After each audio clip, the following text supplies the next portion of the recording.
Fala, samurai! Beleza? Vamos continuar aqui no nosso aprendizado de Dart que está já acabando. Hoje a gente vai falar sobre estruturas de repetição, certo?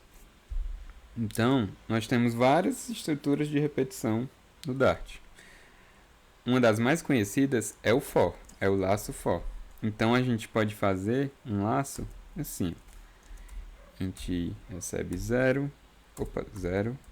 enquanto i for menor que 5, i mais, e aqui eu vou imprimir o i.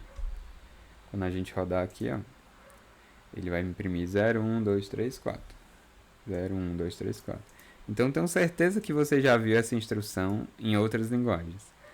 Então, ela cria um contador, que ele inicia no 0, e ele vai até 4, que é quando o i é menor que 5.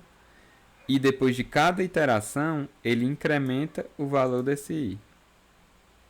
E aqui dentro de cada interação eu imprimo o valor desse i. Aqui eu posso botar menor ou igual e ele vai imprimir 0, 1, 2, 3, 4, 5. A gente vai poder observar aqui. Beleza? Então esse é o for padrão. Outra coisa que eu posso fazer é criar uma lista. E aqui eu coloco 1, 2, 3, 4, 5. E eu posso também iterar essa lista dessa maneira. Lista.forEach. Aí aqui eu passo i. E aqui eu posso colocar print i. É muito parecido com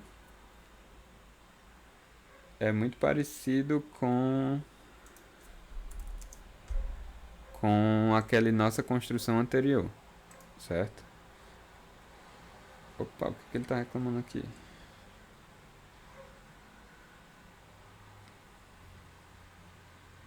Opa, aqui eu disse que o tipo é lista. Não, eu disse que o tipo é int. Não, isso aqui é um tipo lista. Pronto.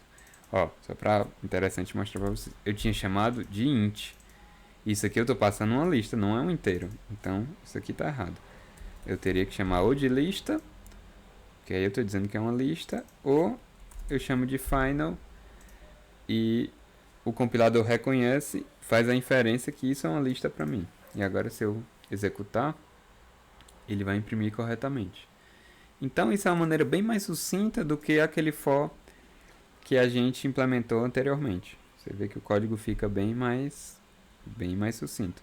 Outra coisa interessante que a gente pode falar é isso aqui é uma função, certo? Isso é uma função que recebe um i e faz algo. O que ele faz é o que está dentro da chave. O Dart ele tem uma característica. Toda vida que o que está dentro das chaves aqui, por exemplo, tiver só uma linha, a gente pode substituir por uma sintaxe que a gente chama de fetch arrow, que é basicamente substituir por isso aqui. Então, é exatamente o mesmo comportamento. Só fica mais sucinto porque a gente consegue escrever tudo em uma linha só. Beleza? Fica bem legal, né? Outra coisa mais interessante que a gente pode fazer é que se o parâmetro que eu estou recebendo aqui, o único parâmetro que eu estou recebendo aqui, eu também receber nessa função print, eu posso simplesmente fazer só isso. Botar aqui o print. E o Dart é inteligente o suficiente para saber que o i que o forEach vai receber, ele vai passar para o print. Então eu consigo fazer só isso. Então fica bem interessante, bem sucinto, né? Mais legal do que aquele for anterior nosso.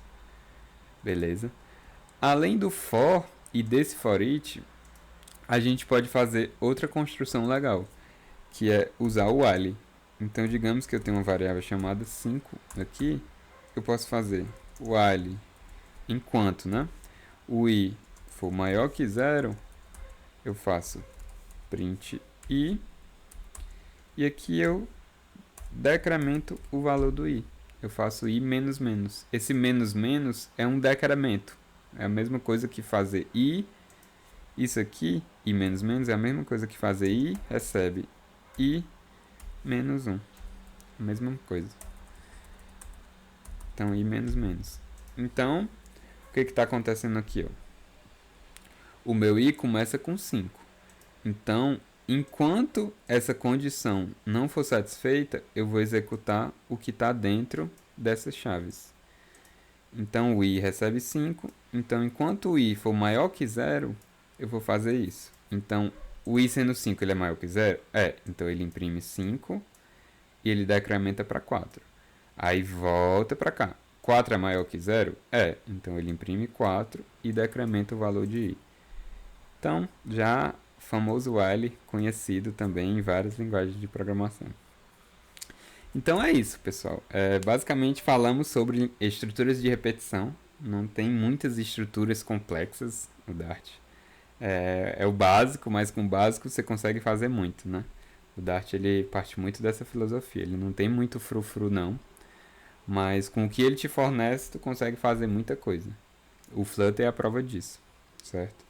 Então na próxima aula vai ser uma aula bem legal porque todas essas aulas agora a gente estudou muito do básico do Dart, o básico que tem em todas as linguagens de programação. Na próxima aula a gente vai ver algumas peculiaridades, algumas coisas que só tem Dart, algumas coisas que o Dart acabou pegando de outras linguagens como Kotlin, Swift. Então são algumas features mais modernas e a gente vai conseguir aprender isso. A próxima aula é muito importante. Espero que vocês estejam gostando, espero que vocês acompanhem. A gente se vê na próxima aula então. Até lá!